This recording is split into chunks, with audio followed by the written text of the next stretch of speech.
اے لوگو، بہت سے شیطان خصلت صوفیوں کی شکل میں موجود ہیں، اس لیے بیعت کرنے میں ہرگز جلدی نہ کرو۔ اللہ والوں کی باتیں سکون قلب عطا کرتی ہیں، اور اہل ظاہر کی باتیں دل میں انتشار اور بے اطمینانی پیدا کرتی ہیں۔ ہر شر اور عیب بھی اپنی پیدائش کے لحاظ سے حکمت کا عامل ہے۔ جو عشق صرف رنگ و روپ کی خاطر ہوتا ہے وہ دراصل عشق نہیں، فسق ہے، اور اس کا انجام شرمندگی اور رسوائی کے سوا کچھ نہیں۔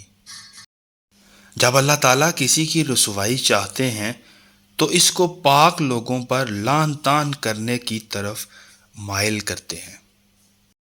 اللہ تعالیٰ جب کسی فرد کی عیب پوشی کرنا چاہتا ہے تو اسے معیوب لوگوں کے عیب پر بھی بات نہ کرنے کی توفیق بخش دیتا ہے۔ کتنے ہی متقی ہو جاؤ مگر اپنے نفس سے کبھی بے فکر نہ ہونا۔ کتا چاہے کتنا ہی تربیت یافتہ ہو جائے مگر اس کی گردن سے زنجیر الگ نہ کرو۔ احمق کی دوستی اور محبت سے دین اور دنیا دونوں ہی کا خون ہو جاتا ہے۔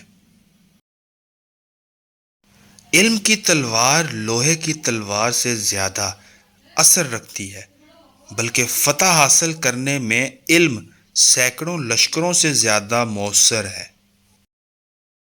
رات کو سو جانے کے بعد قیدی قید خانے کی تکلیف اور بادشاہ اپنی سلطنت اور دولت کے احساس سے بے خبر ہو جاتے ہیں۔